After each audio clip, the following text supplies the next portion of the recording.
Всем привет! Ну что, давно с вами не виделись. Давайте сейчас коротко пробежимся по тому, какие события произошли за последнее время у нас, если вам вдруг это интересно. Если нет, можно промотать дальше сразу к сути выпуска. Итак, последний год был сумасшедшим на события, в особенности скачковый просто рост развития искусственного интеллекта, который просто выкашивает кадры из профессий, которые предполагают работу мозгами. И смысл в том, что я это предвидел и, работая в найме на таких крутых даже проектах для там, Warner Brothers, EA Games и так далее, понимал, что это все не может длиться вечно. И уже тогда начал что-то пробовать мутить на стороне. Таким образом, у нас зацепилась идея с так называемым Way Home. Это поиск приезжающим в Аргентину русскоязычным гражданам Беларуси, России, Казахстана, Украины, в общем, всем, кто говорит по-русски, и всем, кому мы можем помочь, потому что я уже, в принципе, довольно бегло могу говорить на испанском, и мы можем предоставлять услуги сопровождения в различные инстанции, и кроме того, проходя для себя какие-то трудности, я съедал на этом не одну собаку, и дальше этот опыт мне помогал помогать другим. Соответственно, мне понравилось работать в направлении недвижимости, а именно подборе жилья в аренду. И совсем недавно мы закрыли уже третью сделку по покупке жилья здесь, в Аргентине. Смысл в том, что Аргентина на текущий момент остается пока еще довольно привлекательной страной по ROI, то есть дохода с вложений в инвестиции в недвижимость. Например, последний раз вот мы для клиента из Украины закрыли сделку по покупке квартиры с 2 отдельными спальнями. То есть это по-нашему получается как бы трехкомнатная, евро-трешка. И мы с 45 тысяч долларов сторговали до 41,5 или с 43, в общем, я не помню.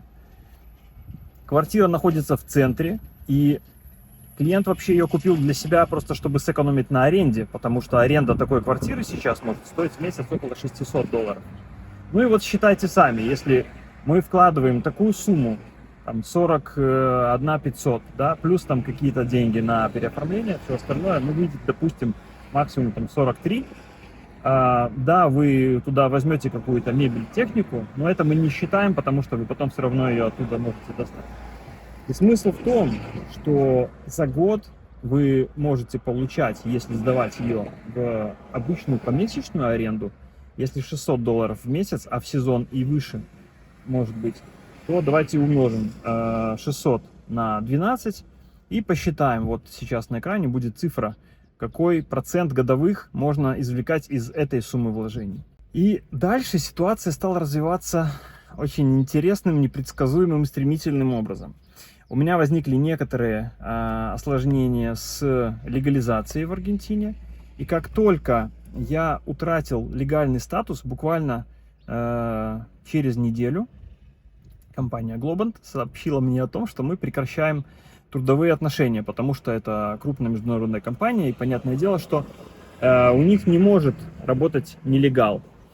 Поэтому я получил, скажем, выходное пособие, и сейчас я временно нахожусь без работы, и кроме того, я нахожусь без жилья. Вот что интересно. То есть у меня в конце декабря заканчивается аренда текущей недвижимости, и вот мне стало интересно пройти такой челлендж, имея в распоряжении, условно говоря, 30 тысяч долларов, припарковать их каким-то максимально рациональным образом, чтобы оставить даже, может быть, часть этой суммы на какую-то подушку безопасности до момента, пока я либо организую какой-то свой постоянный доход, либо снова пойду куда-нибудь в найм. И как вариант я стал рассматривать несколько направлений. Первое – это купить коммерческую недвижимость в центре города, небольшой так называемый локаль, то есть помещение торговое, площади там до 35 квадратов. Вот сейчас я покажу на экране, какие есть варианты. И цены варьируются, там есть за 20 тысяч с действующим арендатором до февраля 2027 года. Но он приносит порядка там 180 тысяч в месяц, то есть это слезы просто. Это было интересно почему? Потому что коммерческая недвижимость, она не предполагает туда больших вложений. Тебе не нужно туда особо технику никакую ставить, она сдается просто пустой. И еще должен отметить, что среди коммерческой аренды была еще одна идея сделать в этом локале, собственно, какое-нибудь кафе. Но поговорив с аргентинцем, и это уже был не первый человек, который мне об этом рассказывает и от этого предостерегает, брать на работу аргентинцев бывает очень опасно. Потому что, во-первых, если ты берешь кого-то, например, неофициально, ну типа на испытательный срок, он у тебя может поработать пару месяцев, потом заявить, что работал у тебя все, например, 2 года, и при этом ты ему не платил или там не доплачивал. И суды в 99% случаев становятся на их защиту. Тебе придется тогда хорошенько раскошелиться. Если брать даже официально, то они начинают там буквально на следующий день говорить, что у них там болит голова, заболела тетя, там собака ногу сломала и так далее. Короче, работы особо нормальной не дождешься. При этом ты должен будешь оплачивать и зарплату, и там и выходное пособие, и больничные, короче, все. В Аргентине очень сильны профсоюзы, очень мощное их движение, и защита прав трудящихся стоит прям супер мощно. Поэтому работодатели в Аргентине сейчас в таком относительно невыгодном положении. Второй вариант – это приобрести квартирку небольшую, либо моноамбиенте, то есть студию, либо односпаленную, и самому там жить первое время, тем самым уже экономить на аренде, и потом готовить ее на сдачу через тот же Airbnb и Booking, если взять квартиру какую-то немножечко подуставшую и своими руками ее сделать. То есть такое совмещение с идеей флиппинга. Этот вариант я вот сейчас рассматриваю как самый предпочтительный. И третий вариант, я к нему думаю, что приду чуть позже, это не покупать никакую недвижимость вообще, а на том участке, который у меня есть за городом, начать строить бытовку. То есть тоже я чуть позже в отдельном выпуске расскажу вообще суть идеи, но тут в 2 словах могу просто обозначить, что идея заключается в том, чтобы начать производить такие мобильные дома на продажу в формате морского контейнера, я имею в виду размеры, чтобы его можно было транспортировать по дорогам общего пользования без дополнительных разрешений. При этом я уже разработал проект в SketchUp, и конструкция позволяла бы грузить его даже на простой эвакуатор, потому что длина его там до 6 метров. Можно погрузить на обычный автоэвакуатор, который стоит недорого и можно вызвать в любое время дня и ночи, и доставить относительно недорого куда угодно. Но к этому я думаю прийти чуть позже. Я решил пойти сейчас по пути наименьшего риска, наибольшей экономической, скажем, стабильности, потому что в Кордове всегда довольно ровный спрос на жилье небольшого формата, потому что Кордова — это студенческий город. И я общался с одним из застройщиков, он сказал, что здесь дефицит квартир с одной спальней составляет порядка 35 тысяч квартир в год.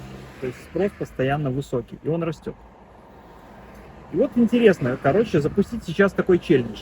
Поэтому давайте переходим ближе уже к делу. Я собрал список каких-то интересных кандидатов на текущий момент, которые представлены на рынке. И уже из этого списка я стараюсь разделить по группам, по районам.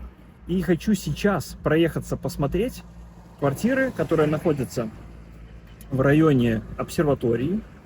Это достаточно близко к центру. Потом группу квартир посмотреть рядом с Авенидой Колон. И мы с вами вместе попробуем через это пройти. Потому что я знаю, что есть много людей, во-первых, у которых накопилась какая-то небольшая сумма денег, и она или просто лежит, и инфляция доллара, которая все-таки есть, и пускай она там в год 2,5-3% составляет, но она все же съедает эту сумму, да?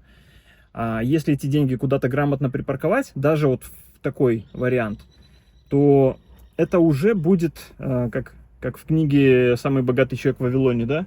заставить деньги работать на тебя. Поехали. Вот она, Авенида Колон, по которой мы сейчас едем в направлении центра города. По мере приближения к центру мы можем обнаруживать, что количество зданий, несколько этажей, увеличивается. Итак, приехал смотреть первый вариант из интересных, казалось бы.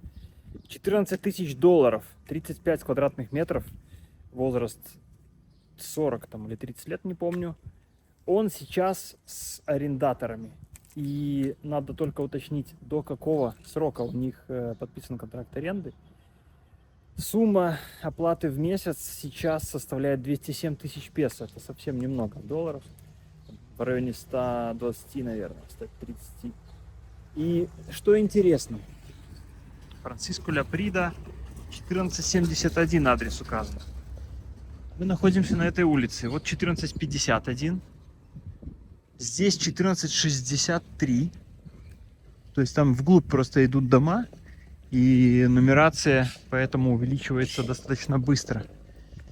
И трудно сказать, то ли вот это будет 1471, потому что Google карты показывают, что в этой квадре находится этот дом.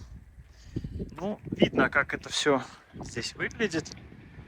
То есть у аргентинцев, я давно уже говорил, что девиз по жизни и так сойдет. Поэтому на все, что касается эстетики, они часто просто забивают. Потому что жить можно и так. Банан с пальмы упадет, с голода никто не умрет, все хорошо. Ну, в общем, дома с таким номером я не нашел, пока все непонятно. Сегодня выходной день, и договориться с риэлтором об осмотре не получилось. Но зато мы пока можем посмотреть вообще в целом, что за район. На улице машины стоят, не самые бедные, хотя тут есть и победнее, и попроще. Это примерно 2,5 километра пешком, ну или не пешком, до центра города, до площади Сан-Мартин или до Нуэва-Кордовы. Что ж, поедем смотреть остальные варианты. Но вот для понимания картины нам, в принципе, сейчас даже нет необходимости заходить в каждый из них. Мы можем ознакомиться с большего по фотографиям. И сейчас меня интересует все-таки район. Потому что, как инвестицию, если рассматривать, то нужно искать такой баланс, чтобы находился недалеко от центра вариант, где будет повыше спрос со стороны туристов. И, соответственно, цена аренды там должна быть повыше. Теперь мы находимся немножко ближе к центру. И за моей спиной квартира 34 квадратных метра за 25 тысяч долларов. Что мы имеем? Опять же, и так сойдет. Голый бетон стен, который на самом деле просто облагородить, покрасить. Наверху вон бак для воды. Квартира вот эта угловая. То есть я так понимаю, что вот эти окна относятся к ней. Ну а так район, то ли потому что сегодня праздник и все где-то отдыхают за городом, то ли что, то ли он просто спальный. Но здесь достаточно тихо и спокойно. Здесь внизу не похоже, чтобы это сдавалось и функционировало помещение. Да, вон стоит стремянка. Какой-то производится ремонт. Вход в здание, я думаю, что должен быть вот где-то здесь. А, это гараж вообще-то. Значит, посмотрим вход с другой стороны. Чик. Да, похоже, вот он. Здесь парочка квартир. 1, 2, 3, 4. Вот она, дверь с решеткой. Все как положено. Еще, кстати, смотрите, какая есть идея. Если мы попробуем смиксовать в уме идею выкупа дома с участком какого-нибудь старого и на его месте строительство жилого комплекса многоквартирного, что, конечно же, принесет много дохода, но и вложения потребуется. Если мы смиксуем эту идею с идеей, к примеру, покупки дома не такого старого, чтобы его прям сносить, а просто одноэтажного с плоской крышей, ну, к примеру, вот как этот, да, таких много в Кордове, очень много, 80%. И если позволяют нормы, надо будет этот вопрос хорошо изучить, но наверху достроить еще один этаж, к примеру, организовав туда отдельный вход по лестнице, такое здесь встречается довольно часто, таким образом получится, что ты из площади участка выжимаешь уже в 2 раза больше, да? Конечно, потребуются какие-то инвестиции дополнительно в строительство, но зная технологию, умея это сделать по достаточно небольшой себестоимости и при этом в хорошем качестве, в принципе, можно рассматривать и такой вариант. Улица, проезд Бенджамина Гульда. Это еще ближе к центру. 1,8 километра ходьбы пешком до площади Сан-Мартин. Здесь уже побольше всяких сервисов рядом. И это находится совсем рядышком с обсерваторией. Вот такой жилой комплекс закрытый. И там на разные стороны находятся разные квартиры такого плана.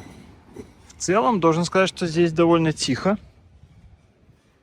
Вот буковка П на стене, значок Pedi Дождя, это служба доставки еды, то есть тут что-то производят. Рядом еще по Google Maps видны какие-то топ-рейтед кафешки, ресторанчики. Это у нас здание Трибуналис, я так понимаю, суда. И вот еще на этой же улочке продается, похоже, на первом этаже квартирка. Ну, первый этаж с выходом окон наружу. На улицу, конечно, так себе. Я поговорил сейчас с хозяевами. Короче, он занимает вот все, что белая стена, это этого дома. Значит, гараж, справа от него зеленая дверь, это проход на патио, то есть это задний двор. Вход вниз, это получается главное, там, living corridor, так называемый, то есть столовая гостиная. Наверху 3 спальни, балкон, один санузел вверху, один внизу. Бассейн есть. 90 тысяч долларов на старте. И это, кстати, как раз к идее о том, чтобы достроить второй этаж. Получается, они сказали, что 20 лет примерно второму этажу, а нижнему, ну, наверное, каких-нибудь 40-50. Потому что дома, которые находятся здесь, на этой улице, у них в среднем возраст указан от 30 до 40 лет. Но иметь патио с бассейном рядышком вот с таким домом, хотя окна у него, конечно, не должны на эту сторону выходить, обычно делают либо на фасад, либо назад, но все же, если сверху просматривается откуда-то, то приватность будет нарушена. Прикольно, смотрите, что-то мне сразу вспомнился MTV-шный мультик Бивис и Батхед. Ух ты! Навозный шоу! Стоять! Руки вверх! Я приговариваю тебя к расставлению! О, он еще шевелится. Видите? Короче, это называется кукарача или тараканы. Их, видимо, траванули совсем недавно, и вот их тут просто россыпь. Почему-то все на спине загорают. Да, так вот я должен сказать, что в этом районе не был раньше, как-то не доводилось, но в целом неплохо, мне нравится. Довольно спокойно, по безопасности все хорошо, здесь вот висят камеры. И с того холма лучше был вид на центр. Ну вот, и даже если отсюда немного присмотреться, то высотки Нуэво Кордовы отсюда уже видны. Вот они, Нуэво Кордовы высоточки. А под ними, в середине кадра, вариант 40 лет, 30 квадратов, 22 тысячи долларов. Похоже, там сейчас кто-то живет. Собака стережет, как бы ты меня не погрызла своими торчащими зубами. Еще одна выходит. Тут что? Ремонт телефонов. Это, наверное, просто реклама висит. Ну вот, что мы имеем здесь. вариант. В окна заглядывать не будем, конечно. Ну, кирпичный дом. То есть для него 40 лет это не слишком большой возраст. Интересно, 2 ли продаются этажа. Но цена неплохая. И место здесь вот уже рукой подать до канала.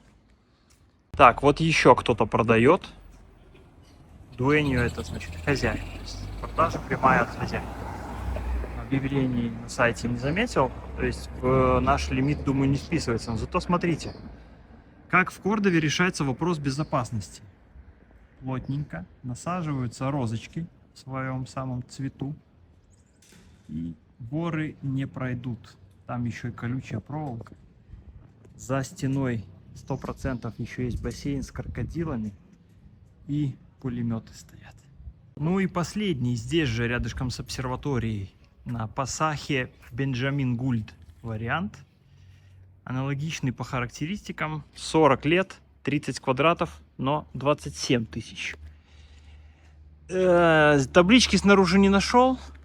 Там адрес указан 556, что ли, или 566. Это должно быть где-то здесь.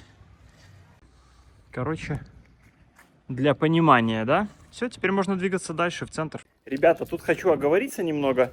Если кому-то это видео покажется каким-то непонятным сопляжуйством, без конкретики, я должен сказать, что сейчас я нахожусь в процессе только начала поисков. То есть у меня логика следующая.